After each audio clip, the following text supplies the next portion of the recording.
The assignment came through standard diplomatic channels, wrapped in the usual bureaucratic language that made everything sound routine. Monitor human military engagement in Sector 7. Record tactical methodologies. Submit comprehensive analysis to the Galactic Council within 30 standard cycles. Simple enough for a mid-level intelligence operative like myself. What they didn't mention was that I'd be watching the systematic dismantling of the Kethmar Dominion by a species barely 2 centuries out of their home system. My name is Zexai Morthon, and I've been an observer for the Galactic Council for over 4 decades. I've witnessed 17 different species conduct warfare across 43 separate conflicts. I thought I understood the nature of organized violence. The careful calculations of resource expenditure versus territorial gain. The predictable ebb and flow of advance and retreat. The eventual negotiated settlement when casualties exceeded acceptable parameters. Humans, I discovered, don't read the same tactical manuals as the rest of us. The monitoring station hung in the shadow of Kepler 442b's largest moon, its sensor arrays focused on the planet below. What had once been a thriving Kethmar colony world now served as the latest battleground in humanity's expansion through the outer spiral arm. The Kethmar had been confident. Their military doctrine, refined over 6 centuries of conquest, had proven effective against dozens of species. Their exoskeleton naturally provided armor protection, their forearms allowed for superior weapon handling, and their hive-mind coordination made them formidable opponents. On paper, they should have crushed the human expeditionary force. I settled into my observation pod as the first transport ships breached the planet's atmosphere. Standard procedure called for an orbital bombardment to soften defensive positions, followed by systematic ground assault using predetermined attack vectors. The Kethmar defenders, numbering roughly 50,000, had fortified the major population centers and controlled all significant resource deposits. The human force consisted of 12,000 soldiers. Curious, I muttered into my recording device. Standard tactical doctrine would suggest a minimum 3-to-1 advantage for successful planetary assault. Humans appear to be operating with reverse odds. The first deviation from expected protocol occurred when the human ships completely bypassed the orbital bombardment phase.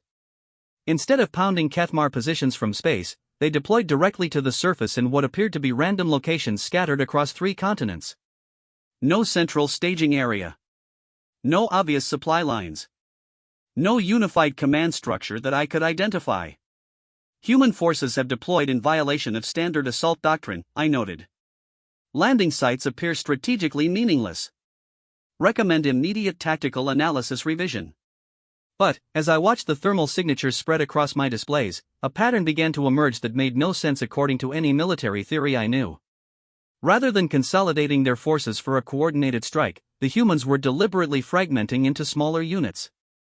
Not just smaller, tiny. Groups of 4 to 8 individuals were spreading out across vast areas of the planet's surface. The Kethmar commanders must have been equally confused. Their initial response involved consolidating their own forces around the major cities, leaving the scattered human teams to operate in what appeared to be empty wilderness. Classic defensive positioning that would force attackers to come to them, allowing the defenders to choose the terms of engagement. That's when the killing started. The first Kethmar patrol simply vanished. 43 warriors on a routine perimeter check around the northern capital city.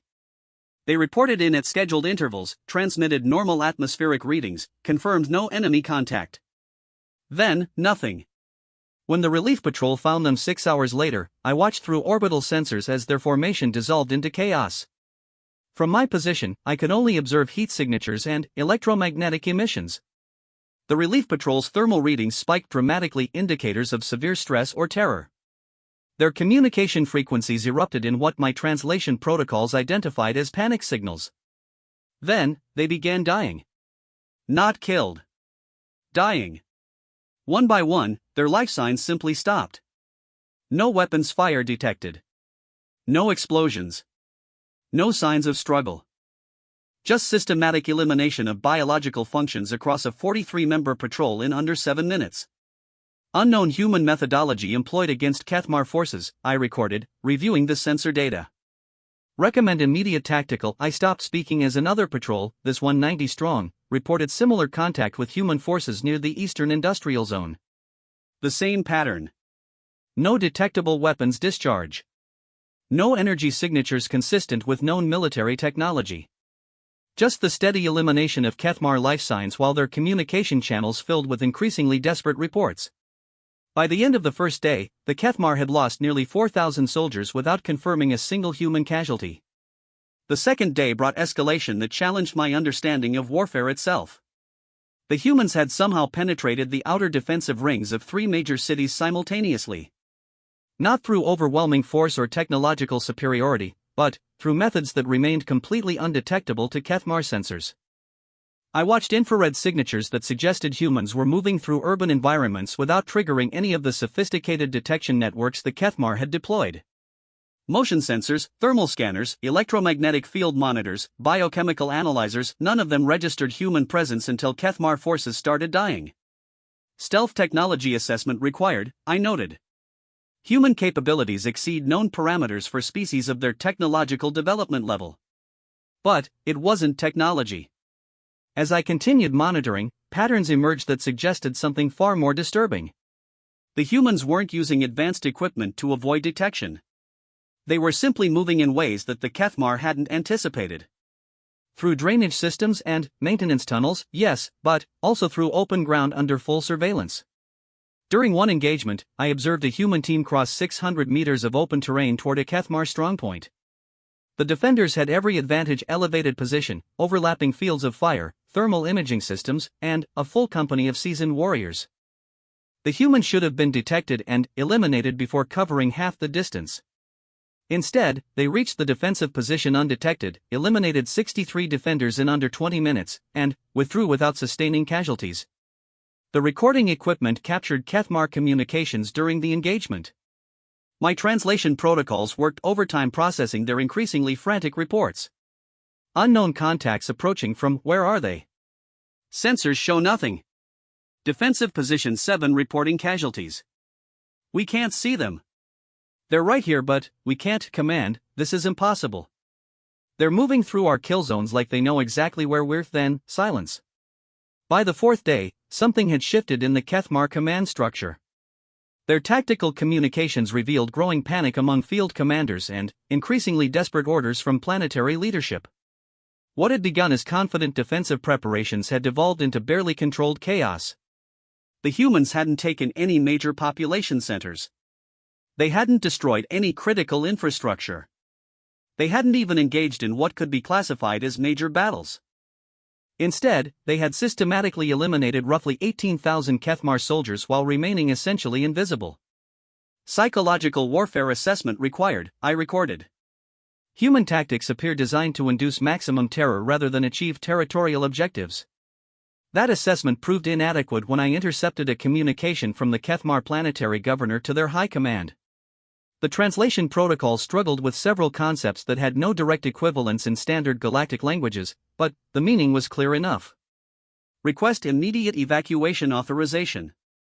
Enemy forces demonstrate capabilities inconsistent with known human limitations. Recommend full planetary withdrawal before the transmission cut off abruptly. When I located the governor's position through orbital sensors, the entire governmental complex showed no life signs. Every Kethmar thermal signature in a 3-kilometer radius had simply stopped. No explosions. No energy discharges. No indications of chemical or biological weapons deployment. Just the complete elimination of roughly 2,000 Kethmar officials and their security forces in under an hour.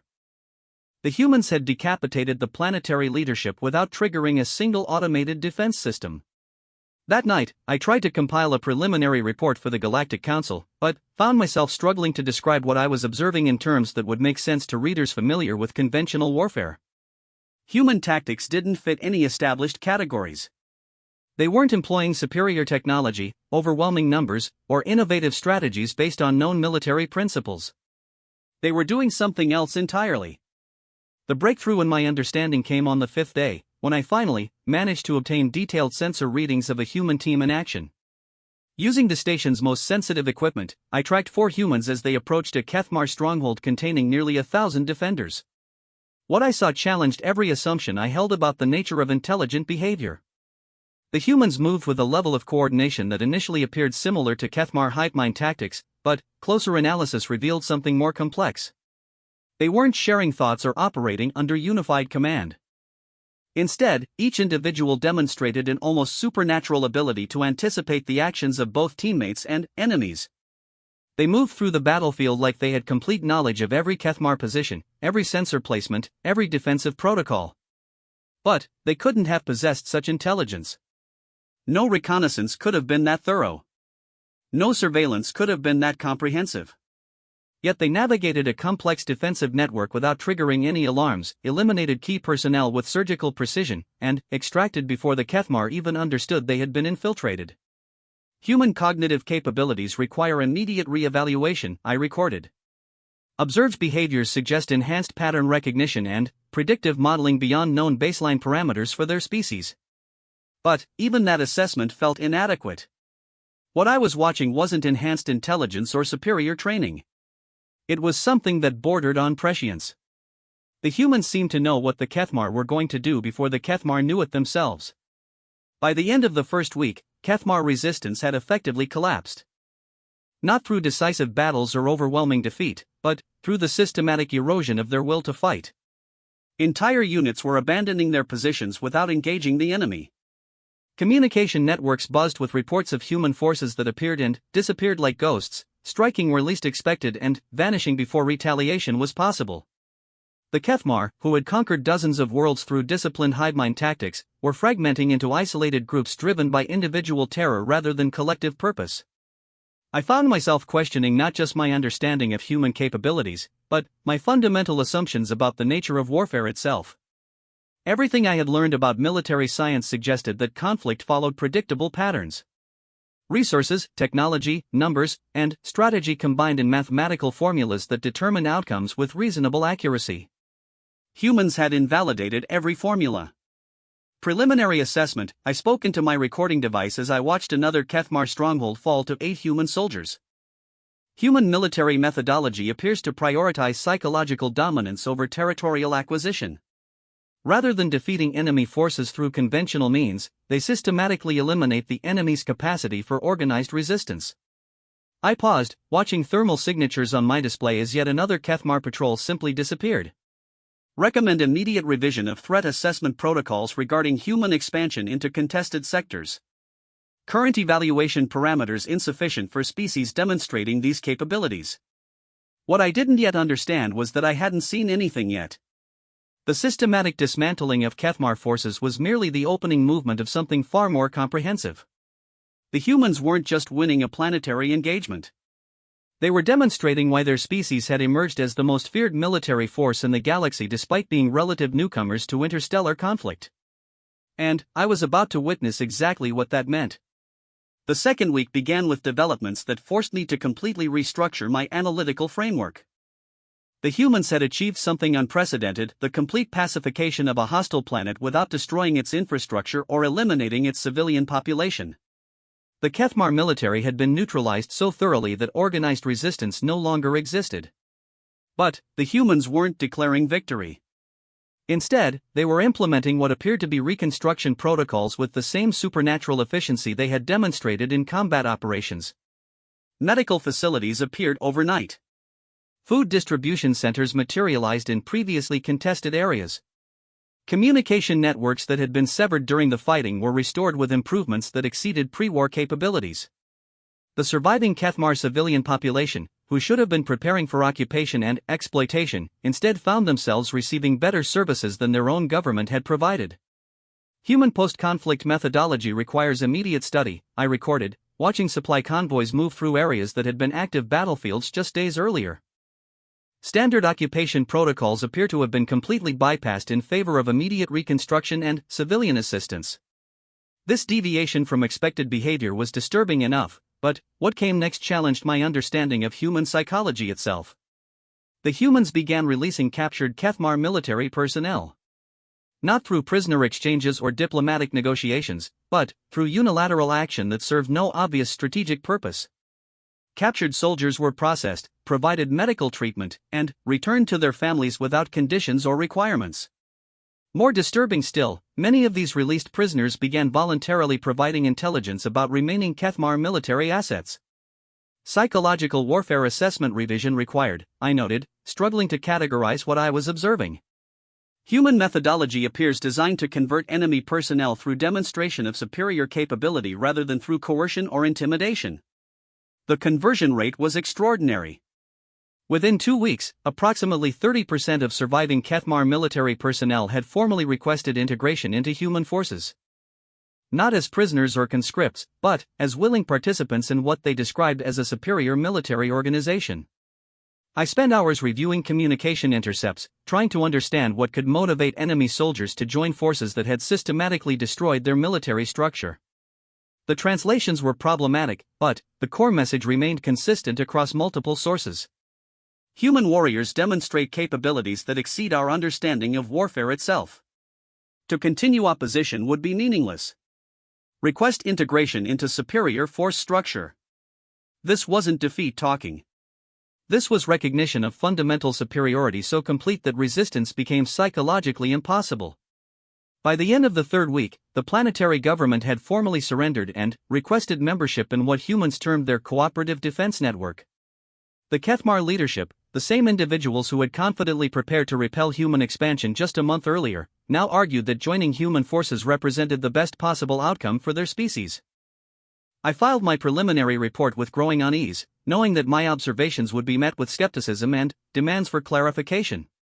How could I explain that a species had achieved total military victory through methods that remained essentially incomprehensible?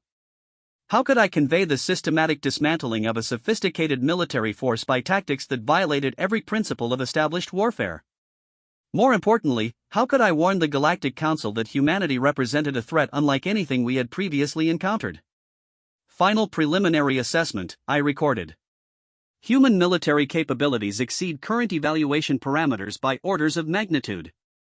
Recommend immediate diplomatic initiatives to avoid similar engagements with other member species. Further research required to understand methodologies employed. I transmitted the report and settled back to continue my observations, unaware that the real demonstration was just beginning. What I had witnessed on Kepler 442b was merely humanity's standard operating procedure for planetary pacification. I was about to see what happened when they encountered real resistance. 3 days after I submitted my preliminary report, the Galactic Council's response arrived with unprecedented urgency. My assignment had been extended indefinitely, with authorization to deploy additional monitoring resources and a direct communication link to the Council's Military Analysis Division. More significantly, I had been granted access to classified intelligence regarding human military activities across 12 other star systems. Reading those files changed everything. What I had witnessed on Kepler 442b wasn't an isolated incident or an exceptional performance. It was standard operating procedure for human military forces. Across every documented engagement, the pattern remained consistent: systematic psychological dominance, minimal infrastructure damage, rapid conversion of enemy forces, and post-conflict reconstruction that exceeded pre-war conditions. The humans had developed warfare into something that resembled art more than military science. But the classified files also revealed something more disturbing. The Galactic Council had been monitoring human expansion for 18 months and had identified a concerning trend. Human forces weren't just defeating opponents, they were absorbing them. Every species that engaged humans in military conflict eventually requested integration into human defense networks. The pattern suggested that humanity was using warfare as a recruitment tool. My expanded monitoring assignment focused on the Zelthak hegemony, a militaristic confederation that controlled 17 star systems and commanded the most sophisticated navy in the outer spiral arm. Unlike the Kethmar, who had been confident but unprepared, the Zelthak had spent months analyzing human tactics and developing countermeasures specifically designed to neutralize their psychological warfare advantages. The Zelthak strategy was elegant in its simplicity: massive overwhelming force applied with mechanical precision, eliminating any opportunity for humans to employ their unconventional tactics. Rather than dispersed defensive positions that humans could infiltrate, the Zelthak concentrated their entire fleet in a single formation around their capital world of Zelthros Prime. 1,200 ships. 4 million trained warriors. Defensive networks that had never been successfully penetrated in 3 centuries of warfare. The human response force consisted of 37 vessels and roughly 50,000 personnel. Initial assessment suggests significant tactical disadvantage for human forces, I recorded as I watched the opposing fleets take positions. Zelthak numerical superiority exceeds documented human capabilities for unconventional warfare. Recommend immediate escalation to diplomatic resolution. The Council had apparently reached similar conclusions. My monitoring station received priority communications instructing me to maintain continuous observation and prepare for potential evacuation of human forces.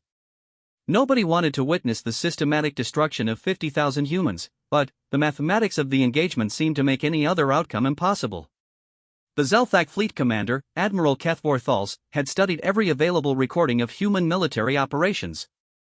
His tactical plan called for maintaining formation integrity while delivering concentrated fire against human vessels before they could deploy ground forces.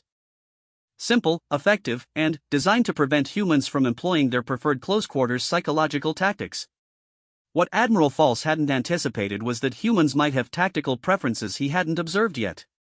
The engagement began exactly as Zelthak doctrine prescribed. Their fleet maintained perfect formation while long-range weapon systems targeted human vessels with mathematical precision. The first salvo should have disabled at least a dozen human ships and forced the remainder to withdraw or face systematic destruction. Instead, something impossible happened. The human fleet simply wasn't where the targeting systems indicated it should be. Sensor malfunction reported across Zelthak fleet, I noted, reviewing electromagnetic emissions from both forces. Multiple targeting failures suggesting systematic technical failure. But it wasn't technical failure. As I watched the engagement develop, I realized that the humans had somehow predicted the exact timing and targeting solutions of the Zelthak attack and had adjusted their positions accordingly. Not through faster-than-light communication or advanced sensor networks, but through tactical prescience that defied explanation. The Zelthak fleet fired at empty space while human vessels appeared in positions that shouldn't have been reachable in the available timeframe. Admiral Thals's response demonstrated the disciplined tactical thinking that had made him legendary among Zelthak commanders. Rather than pursuing individual human vessels, he maintained formation integrity and adjusted his attack patterns to account for apparent human mobility advantages. His fleet began systematic area bombardment designed to eliminate maneuvering space and force human vessels into predictable positions. The tactic should have worked. The Zelthak were firing enough ordnance to sterilize several planets simultaneously. No fleet could survive in that level of destructive energy, regardless of maneuvering capability. But the human ships weren't trying to survive the bombardment. They were moving through it. Impossible trajectory analysis, I muttered, reviewing sensor data that made no sense according to any physics I understood. Human vessels appear to be navigating between individual weapon discharges in real time. Not avoiding areas of bombardment. Navigating between individual energy pulses in a weapons barrage that included millions of simultaneous discharges. Moving through spaces that shouldn't have existed for long enough to allow passage, arriving at positions that required them to have started moving before the Zelthak had decided to fire. Within 6 hours of engagement, the human fleet had closed to point-blank range without sustaining significant damage. That's when Admiral Thals discovered that humans had tactical capabilities nobody had documented. The first Zelthak vessel to be boarded was the heavy cruiser Dominant Claw, a ship designed specifically to repel boarding attempts through multiple layers of automated defense systems. Internal sensors tracked the human assault team as they somehow bypassed external hull integrity and appeared inside the ship without triggering any penetration alarms. 43 humans against a crew of 8,000 Zelthak warriors in a confined environment designed for defensive advantage.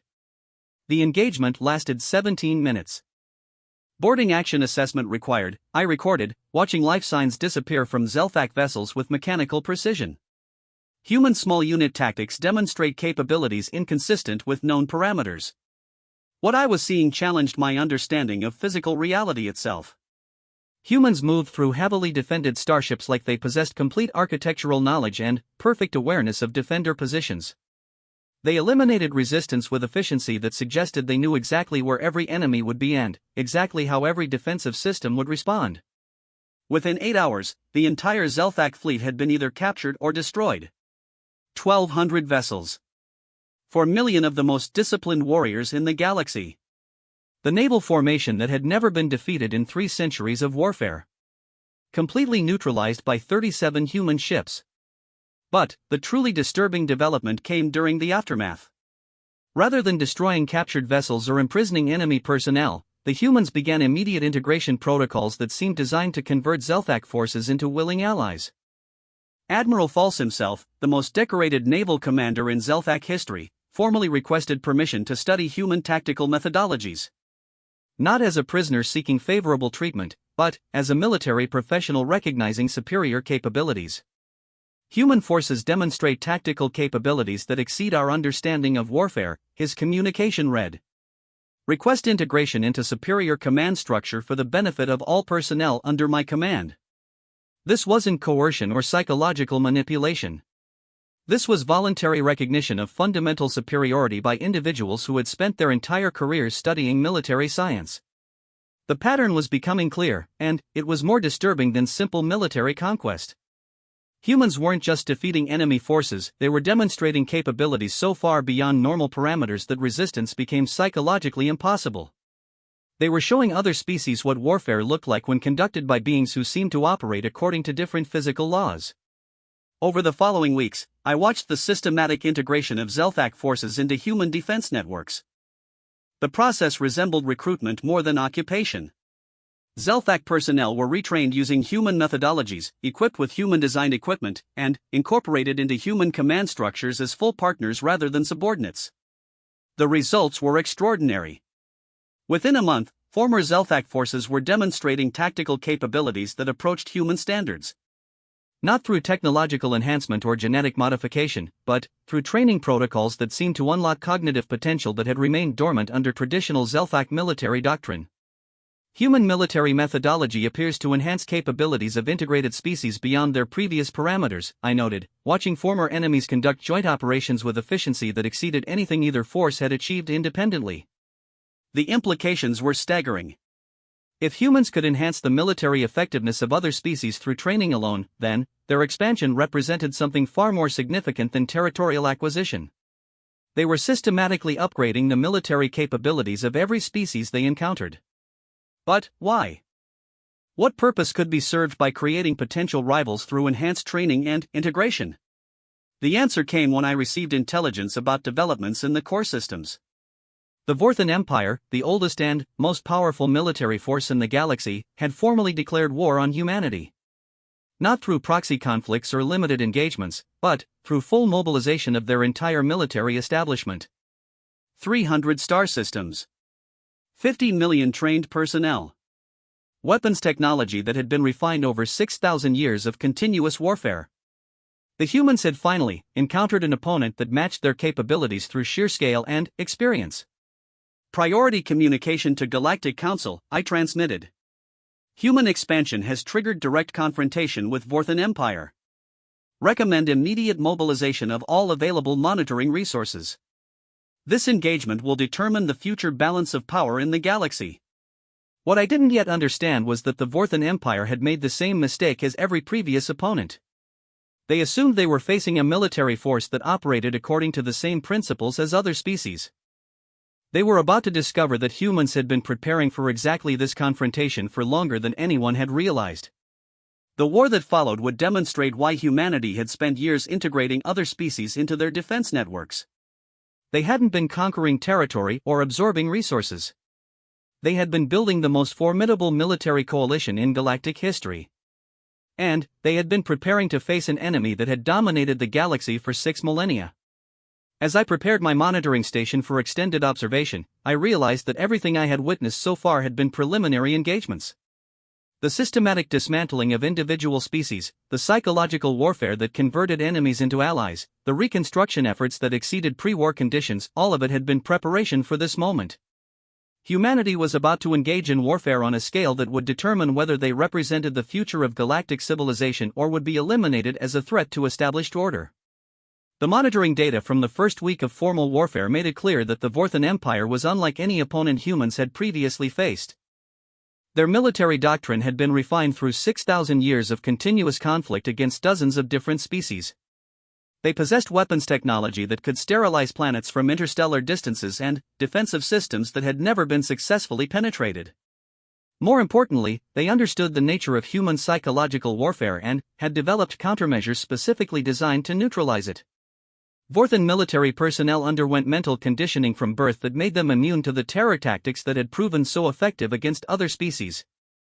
Their command structure operated through automated systems that couldn't be influenced by psychological manipulation. Their strategic planning incorporated variables specifically designed to counter human tactical unpredictability. When the Vorthan First Fleet moved toward human territory, they did so with mathematical precision that left no room for the kind of tactical improvisation that had characterized previous human victories.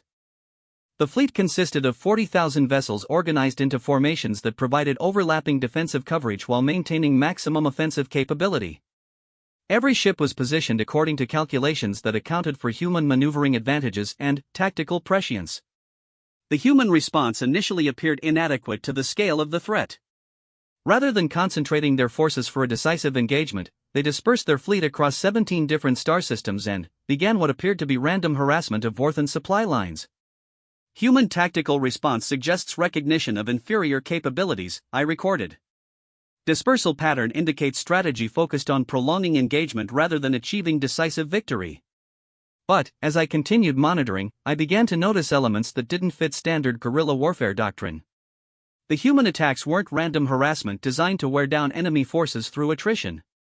They were surgical strikes that targeted specific components of Vorthan military infrastructure with an accuracy that suggested complete intelligence regarding enemy capabilities. More disturbing still, each successful human attack seemed to anticipate Vorthan countermeasures that hadn't yet been deployed. The breakthrough in my understanding came when I realized that humans weren't fighting the Vorthan Empire with the same forces they had used against previous opponents. The integrated species that had joined human defense networks, the Kethmar, the Zelthak, dozens of others, weren't serving as auxiliary forces or support personnel. They were operating as full partners in military operations that combined the tactical capabilities of multiple species under human coordination. A Kethmar hive mind provided perfect battlefield coordination while human tactical prescience identified optimal attack vectors. Zelthak naval expertise guided fleet movements while human psychological warfare converted enemy personnel. The defensive capabilities of a dozen different species combined under human strategic planning that seemed to account for variables that hadn't yet become relevant. Reassessment required, I noted, watching human forces conduct operations that seemed to involve capabilities from every species they had previously engaged. Human military methodology appears designed to integrate and enhance capabilities of multiple species rather than simply adding numerical strength. The result was something unprecedented in galactic military history. A coalition force that operated with the combined advantages of every member species while eliminating the individual weaknesses that had made each vulnerable to defeat. The Vorthan Empire, which had dominated the galaxy through superior technology and tactical discipline, found itself facing an opponent that seemed to possess every advantage they had developed plus capabilities they had never encountered. But, the truly decisive factor became apparent during the Battle of Vorthan Prime itself. As the Empire's capital world came under direct attack, I observed something that challenged my fundamental understanding of the nature of intelligence itself. The human coalition wasn't just combining the capabilities of different species. They had developed those capabilities beyond the levels any individual species had achieved independently. Former enemies were demonstrating tactical abilities that exceeded their previous parameters by orders of magnitude. It wasn't technology or training or genetic enhancement. It was something that approached evolution accelerated to impossible speeds. Final assessment pending, I recorded as I watched the systematic dismantling of the most powerful military force in galactic history. Human capabilities appear to represent fundamental advancement in the nature of intelligent warfare rather than simply superior tactics or technology. The war was ending, but I was beginning to understand that what I had witnessed wasn't really warfare at all. It was recruitment on a galactic scale. The Battle of Vorthan Prime lasted exactly 47 hours and 18 minutes. When it ended, 6,000 years of Vorthan dominance had been reduced to historical footnote, and I found myself questioning everything I thought I understood about the nature of civilization itself. What happened during those 47 hours defied every principle of military science I had studied in 4 decades of observation. The Vorthan Empire's final stand should have been legendary, the ultimate test of their refined military doctrine against an opponent that had proven capable of impossible tactics. Instead, it became a demonstration that humans had developed capabilities that transcended traditional concepts of warfare entirely. The engagement began according to Vorthan expectations. Their entire remaining fleet, nearly 15,000 vessels, established defensive positions around their homeworld using formations that had proven impregnable for millennia. Every ship was positioned according to mathematical calculations that provided overlapping fields of fire while eliminating potential approach vectors for enemy forces. The human coalition arrived in scattered formations that initially appeared to confirm Vorthan tactical assessments. No concentrated attack force. No obvious command structure. No clear strategic objective beyond general harassment of defensive positions. What the Vorthan commanders couldn't have anticipated was that the scattered nature of the human approach wasn't tactical weakness, it was the deployment pattern for something that had never been attempted in galactic military history. I watched through my monitoring equipment as human forces began coordinating an attack that involved simultaneous precision strikes across 47 different vectors. Not random bombardment or overwhelming force, but surgical operations that seemed designed to eliminate specific defensive capabilities in a predetermined sequence. The first phase targeted communication networks. Within minutes, the Vorthan fleet had been fragmented into isolated units that couldn't coordinate their responses to human attacks. But the method of attack made no sense according to any tactical doctrine I knew. Rather than destroying communication arrays through conventional weapons fire, human forces were somehow corrupting the data streams that connected individual Vorthan vessels. Not through electronic warfare or hacking techniques, but through methods that seemed to involve predicting exactly what information would be transmitted and introducing contradictory data at precisely the right moment to create systematic confusion. Communication disruption analysis required, I recorded, struggling to understand sensor readings that indicated impossible precision. Human forces appear to be manipulating enemy information systems through anticipation of data content rather than technological superiority. But it was more than anticipation. As I analyzed the electromagnetic signatures, I realized that humans were somehow generating false information that perfectly matched Vorthan communication protocols while introducing subtle errors that cascaded through their entire command structure. They weren't jamming enemy communications.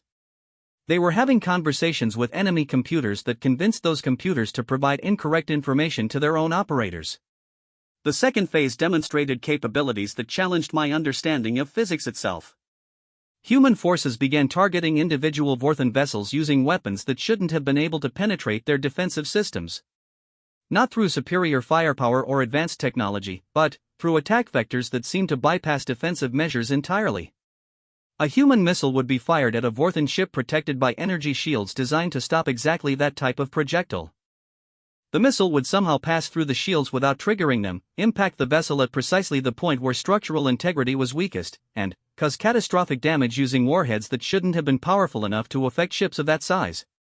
Weapons effectiveness assessment required, I noted, watching impossible attack results repeat across dozens of engagements. Human ordnance appears to be achieving effects inconsistent with known energy output parameters. It took me several hours of detailed analysis to understand what was actually happening. The humans weren't using more powerful weapons. They were using conventional ordnance with perfect knowledge of enemy defensive capabilities, structural weaknesses, and internal system configurations. Every shot was placed exactly where it would cause maximum damage using minimal energy. Every attack exploited vulnerabilities that shouldn't have been detectable from external observation. Every engagement demonstrated tactical knowledge that should have required years of detailed intelligence gathering. But the most disturbing development came during the third phase, when human forces began boarding operations that revealed capabilities I couldn't have imagined. Vorthan vessels were designed specifically to repel boarding attempts. Internal security systems had been refined over millennia to eliminate any possibility of successful infiltration by enemy forces. Automated defensive networks, biological scan systems, and mechanical barriers that could be activated instantly to seal any section of a ship. Human boarding teams somehow bypassed every defensive measure without triggering any of them. I monitored life signs as human forces moved through Vorthan vessels like they possessed complete architectural knowledge and perfect awareness of every defensive system. They eliminated resistance with surgical precision while somehow avoiding areas where automated defenses would have been activated by their presence. More unsettling still, captured Vorthan personnel weren't being imprisoned or eliminated. They were being integrated into human forces during active combat operations. Battlefield conversion protocols observed, I recorded, watching thermal signatures that indicated Vorthan crew members were working alongside human forces within captured vessels. Enemy personnel appear to be voluntarily cooperating with hostile forces during active engagement. This wasn't coercion or psychological manipulation under combat stress. Captured Vorthan officers were actively providing intelligence and tactical assistance to the forces that had just defeated them. Not as prisoners seeking favorable treatment, but as individuals who had recognized something in human capabilities that transcended traditional military competition. By the end of the first day, the Vorthan fleet had been reduced from 15,000 vessels to fewer than 3,000 operational units. But the humans hadn't destroyed the remaining ships, they had converted them. Vorthan vessels were being crewed by mixed human-Vorthan teams that demonstrated tactical coordination exceeding anything either species had achieved independently. The final phase of the battle demonstrated why humans had spent months integrating other species into their defense networks. The attack on Vorthan Prime itself wasn't conducted by human forces alone, but by a coalition that represented every species humans had encountered during their expansion. Kethmar hive-mind coordination guided simultaneous operations across multiple continents. Zelthak naval expertise enabled pinpoint orbital bombardment that eliminated military targets without damaging civilian infrastructure. A dozen other species contributed specialized capabilities under human strategic planning that seemed to account for variables that wouldn't become relevant for hours. The assault on the planetary surface lasted less than 6 hours. Not because of overwhelming force or superior technology, but because human coalition forces moved through Vorthan defensive networks like they possessed perfect knowledge of every fortification, every sensor placement, every response protocol. Planetary assault analysis required, I recorded, watching military formations that shouldn't have been possible. Coalition forces demonstrate tactical coordination exceeding documented capabilities of any individual member species. But it wasn't just coordination. As I analyzed the engagement patterns, I realized that former enemies were performing at levels that exceeded their previous capabilities by enormous margins. Kethmar units were demonstrating initiative and tactical flexibility that their hive-mind structure shouldn't have permitted. Zelthak personnel were adapting to battlefield conditions with speed that contradicted everything known about their psychological profiles. It was as if contact with humanity had unlocked cognitive potential that had remained dormant in every species they encountered. The decisive moment came when human forces reached the Vorthan Imperial Palace, the seat of power that had remained unconquered for 6,000 years. The complex was defended by the Empire's most elite units using weapons technology that represented the pinnacle of their civilization. The engagement lasted 14 minutes. When it ended, Emperor Vorthkael himself formally requested integration into human command structure. Not as a defeated enemy seeking mercy, but as a military leader recognizing capabilities that transcended traditional concepts of warfare. Human forces demonstrate tactical superiority that renders continued resistance meaningless, his surrender communication read. Request immediate integration protocols for the benefit of all Vorthan personnel and civilians. This wasn't defeat in any conventional sense. This was voluntary acknowledgement that humanity represented an evolutionary advancement in the nature of intelligent warfare itself. The aftermath of the Battle of Vorthan Prime revealed the true scope of what humans had accomplished. They hadn't conquered the most powerful empire in galactic history, they had recruited it. The entire Vorthan military establishment, from the emperor down to individual soldiers, had voluntarily joined human forces after recognizing capabilities that made traditional military competition obsolete. But the integration process that followed challenged my understanding of what humanity actually was. Vorthan personnel weren't simply added to human forces as auxiliary units. They were retrained using methodologies that seemed to enhance their capabilities beyond previous biological and psychological limitations. Within weeks, former Vorthan officers were demonstrating tactical abilities that exceeded anything they had achieved during 6 millennia of military dominance.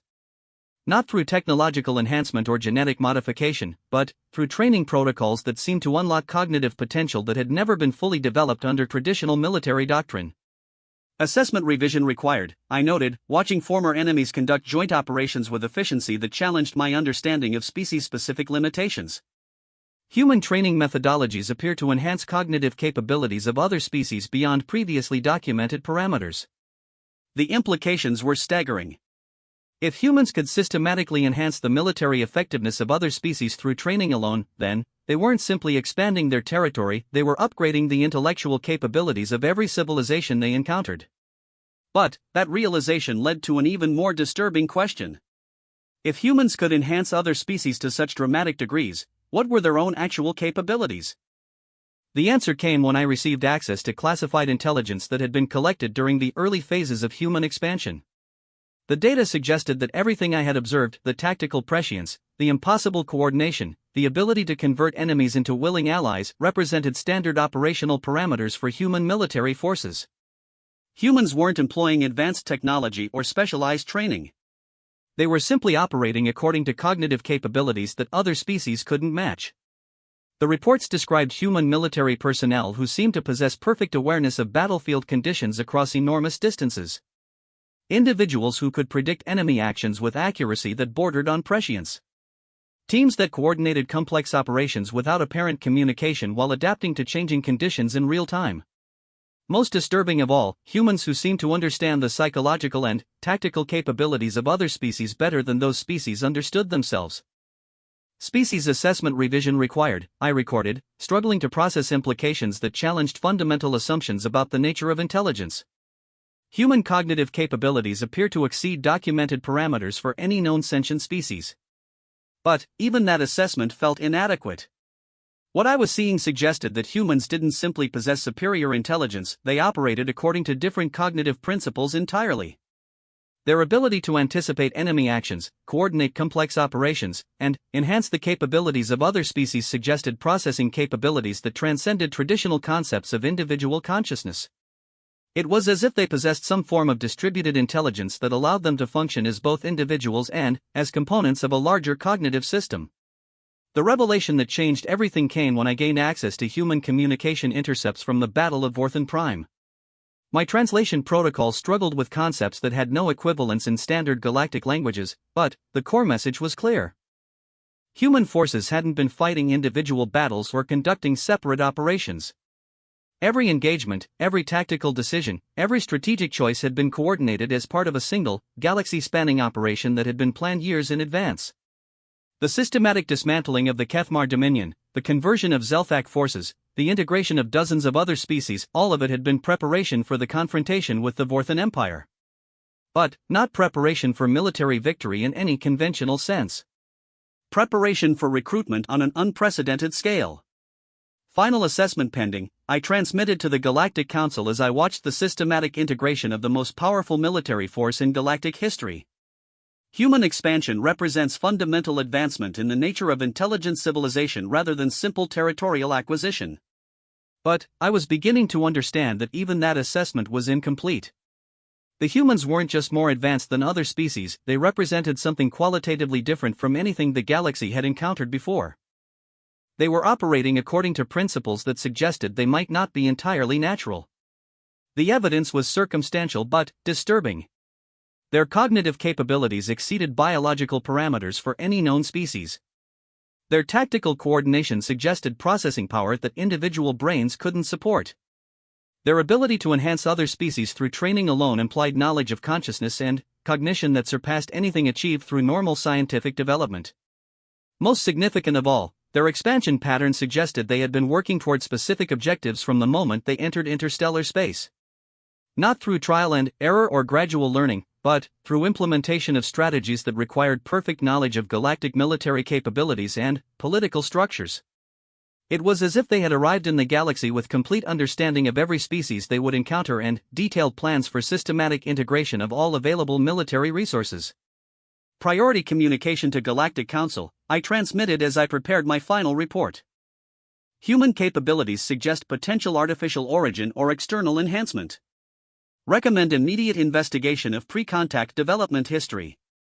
But, I suspected that investigation would reveal nothing useful. Whatever humans were, whatever had created or enhanced them, they had been designed specifically for galactic expansion and integration of other species. They had been built to inherit the galaxy.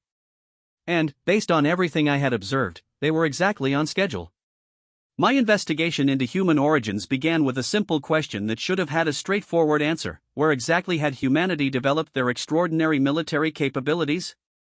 Every spacefaring species in galactic records had clear development history showing gradual advancement from primitive warfare to sophisticated military doctrine. Humans seemed to have arrived in interstellar space with capabilities that exceeded anything achieved through normal technological evolution. The Galactic Council granted me unprecedented access to pre-contact surveillance data, thinking the investigation would provide insight into human military development that could be used to develop defensive countermeasures. What I discovered instead was evidence that challenged our understanding of human nature itself. The earliest galactic observations of humanity dated back 237 years, when their first crewed interstellar vessels appeared in nearby star systems. Those early ships were primitive by galactic standards, barely capable of faster-than-light travel and equipped with weapons technology that wouldn't have been effective against any established military force. But the humans operating those ships demonstrated tactical coordination that shouldn't have been possible for a species making first contact with interstellar civilization. Historical analysis reveals inconsistency in human technological development patterns, I recorded, reviewing surveillance data from humanity's first encounters with other species. Early vessels demonstrate inferior technology while crew capabilities exceed expected parameters for emerging civilization. The pattern was consistent across dozens of early encounters. Human ships were technically inferior but operated with tactical precision that suggested extensive knowledge of galactic military doctrine. Their crews made strategic decisions that indicated perfect understanding of species they were supposedly encountering for the first time. More disturbing still, humans seemed to possess detailed knowledge of galactic politics, military capabilities, and territorial boundaries that they couldn't have obtained through normal intelligence gathering. The breakthrough came when I accessed restricted archives containing psychic surveillance reports from the early contact period.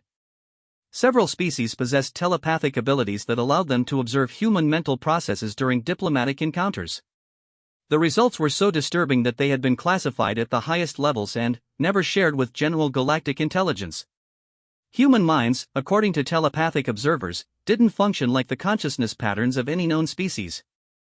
Rather than individual thought processes operating independently, humans appeared to possess some form of distributed cognitive network that allowed them to share information and coordinate decisions across enormous distances. Telepathic surveillance indicates non-standard consciousness structure, I noted, struggling to process implications that suggested humans might not be entirely biological. Individual human minds appear to function as components of larger cognitive system. But the truly unsettling discovery was that this cognitive network seemed to have been in operation before humans achieved interstellar travel. Early telepathic reports described human mental patterns that suggested they were receiving information from sources outside their immediate environment, knowledge that came from somewhere else entirely. It was as if early human explorers were being guided by intelligence that possessed complete understanding of galactic civilization before any human had left their home system. The investigation expanded when I gained access to archaeological data from Earth itself.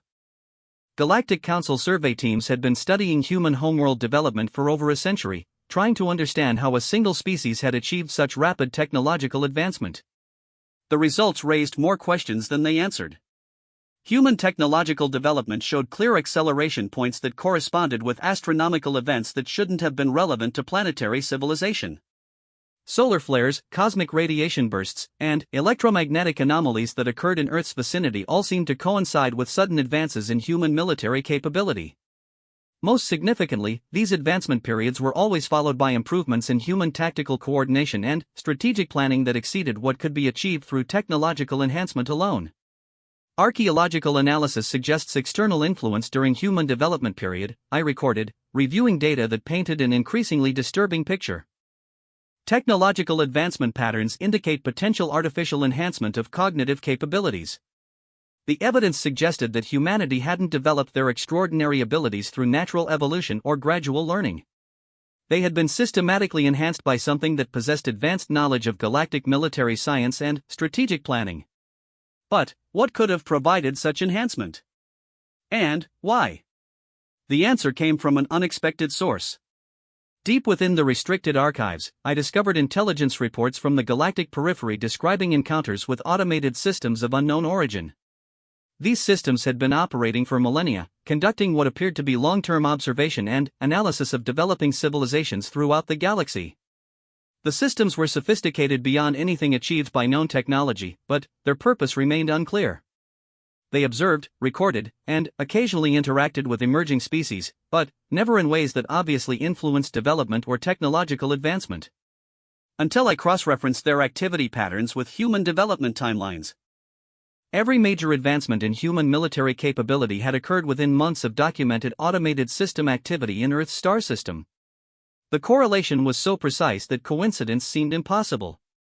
Cross-reference analysis indicates systematic interaction between automated systems and human development period, I noted, realizing that my investigation had uncovered something with implications far beyond human military capabilities. Unknown intelligence appears to have conducted deliberate enhancement of human species. But, enhanced them for what purpose? The automated systems showed no signs of territorial expansion or resource acquisition. They didn't establish colonies or claim systems for themselves. They simply observed and, occasionally influenced developing civilizations in ways that seemed designed to accelerate specific types of capability development. The pattern suggested they were preparing species for something.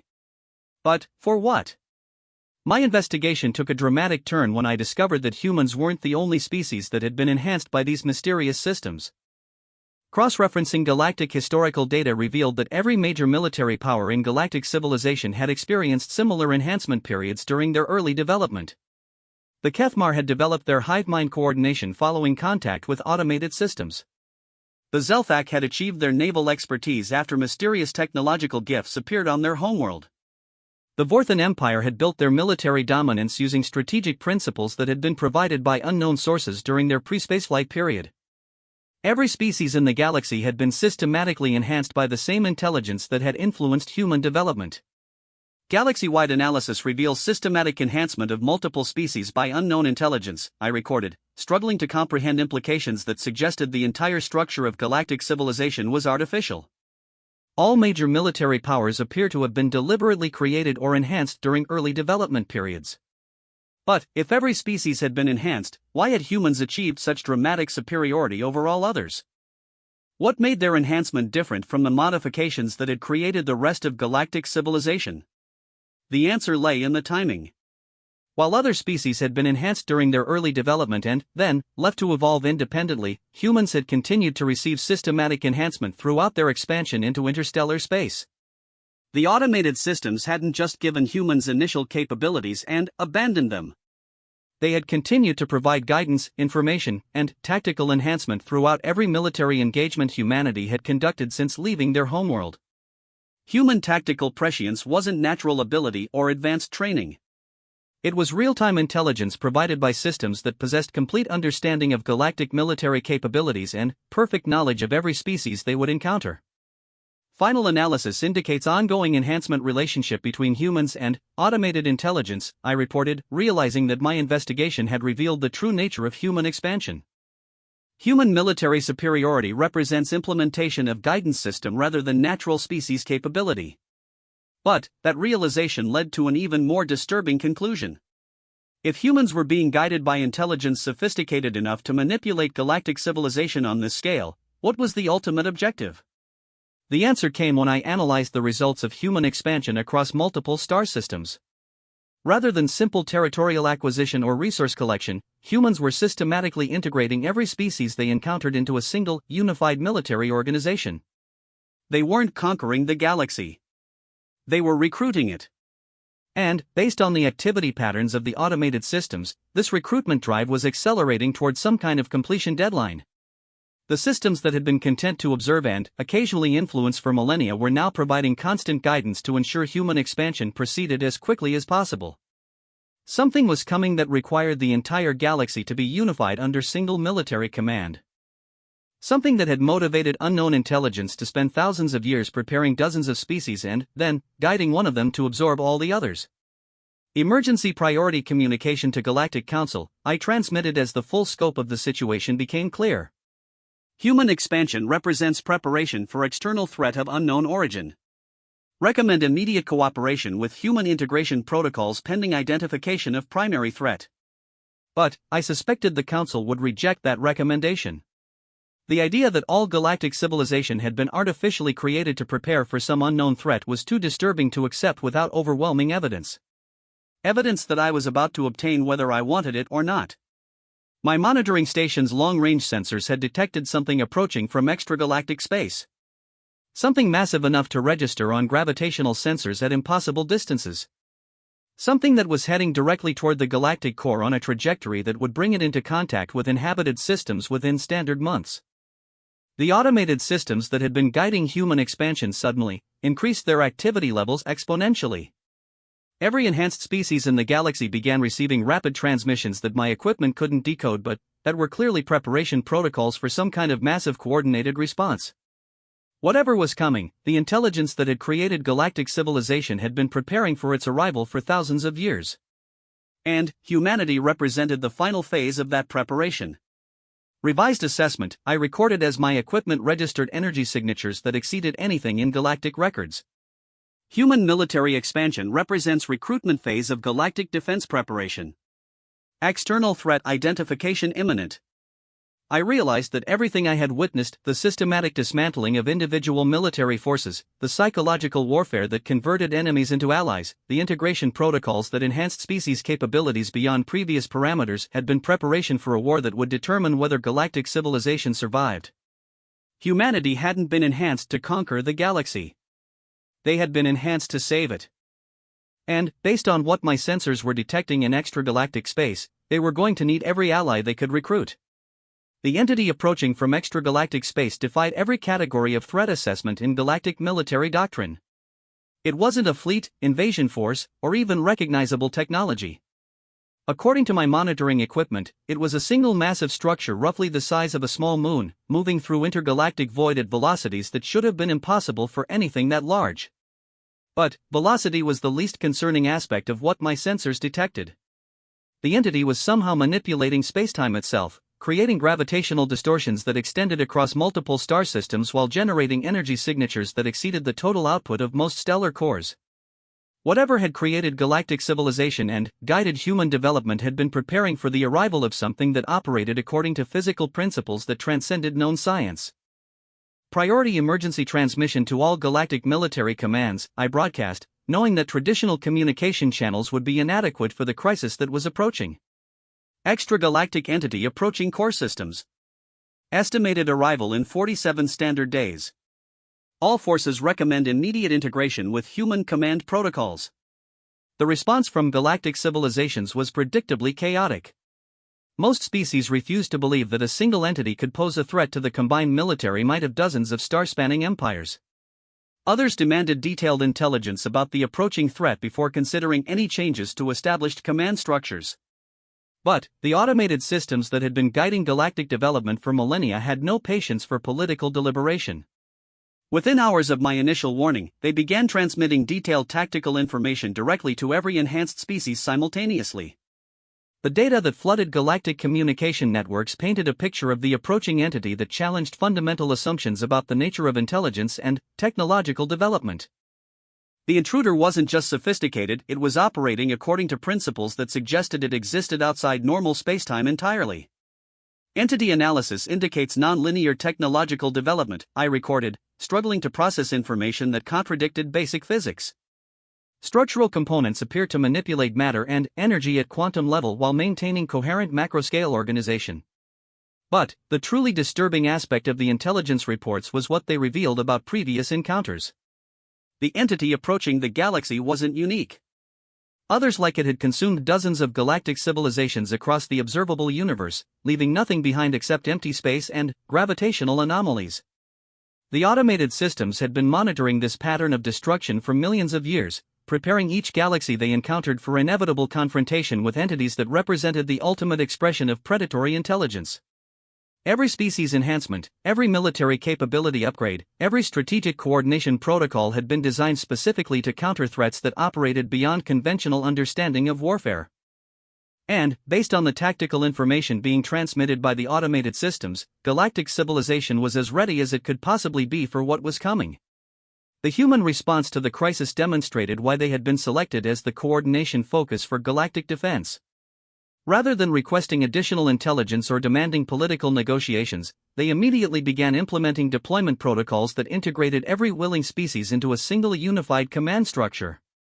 Within days, the largest military coalition in galactic history was taking positions according to strategies that had been developed over millennia of careful preparation. Human tactical capabilities provided real-time coordination while enhanced abilities from dozens of species created defensive networks that exceeded anything achieved through individual effort.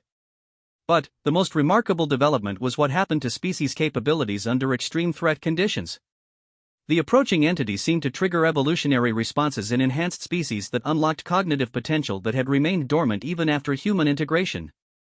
Former enemies began demonstrating tactical innovation and strategic creativity that exceeded their enhanced parameters by enormous margins. Individual soldiers developed battlefield awareness that approached the prescient capabilities humans had shown from the beginning. Entire fleets began coordinating operations with precision that suggested they were sharing consciousness across interstellar distances. Crisis response analysis indicates additional enhancement activation during extreme threat conditions, I noted, watching military formations that represented the collective peak of galactic military science. Enhanced species demonstrate exponential capability improvement under existential threat stimulus. The automated systems had built more than just military capability into galactic civilization. They had created evolutionary potential that could be activated when survival required capabilities that exceeded normal biological limitations. As the entity approached the outer systems, its effect on local spacetime became increasingly dramatic. Gravity wells shifted without apparent cause. Energy fields spontaneously generated across vast areas of empty space. Physical constants seemed to fluctuate in ways that made normal technology unreliable. But the unified galactic fleet adapted to these impossible conditions with tactical flexibility that demonstrated the full scope of what the automated systems had achieved. Enhanced species modified their equipment and strategies in real time to account for changing physical laws, while human coordination kept the entire force operating as a single unified entity. The first direct contact with the intruder occurred when it reached the outer defensive perimeter that had been established around the galactic rim. Long-range sensors provided initial tactical intelligence that confirmed the worst fears of the automated systems. The entity wasn't just technologically advanced. It was actively hostile to all forms of organized intelligence, systematically eliminating any species that demonstrated coherent civilization or technological development. Initial contact confirms predatory intelligence parameters, I recorded, watching sensor data that showed the systematic dismantling of automated monitoring stations throughout the outer systems. Entity demonstrates active elimination protocols targeting organized intelligence structures. But the entity's approach to elimination revealed tactical patterns that the automated systems had anticipated and prepared for. Rather than overwhelming force or superior technology, it used methods that seemed designed to exploit weaknesses in unified command structures and cooperative defense networks. It was trying to fragment the Galactic Alliance by targeting the psychological and tactical coordination that held different species together. The human response demonstrated why they had been enhanced specifically for this type of threat. Rather than attempting to maintain traditional command hierarchies that could be disrupted through psychological warfare, they implemented distributed tactical coordination that functioned even when individual components were eliminated or compromised. Every ship, every unit, every individual soldier was provided with complete tactical intelligence and strategic objectives that allowed them to operate independently while maintaining coordination with the larger force. The entity had evolved to defeat civilizations that relied on centralized command and unified leadership. It had never encountered an opponent that could function as both a unified force and a collection of independent tactical units simultaneously. The battle that followed lasted 18 days and redefined the nature of warfare on a scale that encompassed multiple star systems. The entity used weapons that manipulated fundamental forces to eliminate enemy positions while employing tactics that seemed to predict galactic responses before they were implemented. But the unified galactic fleet demonstrated capabilities that exceeded even the entity's adaptive responses. Enhanced species provided tactical flexibility that allowed rapid adaptation to changing threat conditions, while human coordination maintained strategic coherence across combat areas that spanned interstellar distances. More importantly, the extreme threat conditions triggered final evolutionary responses in enhanced species that revealed the ultimate scope of what the automated systems had achieved. Individual consciousness began merging into collective intelligence networks that operated at speeds approaching instantaneous communication while maintaining individual tactical creativity and strategic innovation. The galactic fleet became something unprecedented, a single intelligence that operated through millions of individual components while maintaining the creative capability and tactical unpredictability that came from diverse species development. Final enhancement activation observed, I recorded as I watched impossible tactical coordination across multiple star systems. Enhanced species demonstrate collective consciousness emergence while maintaining individual capability enhancement. The entity had been designed to defeat individual civilizations operating through normal technological and tactical development.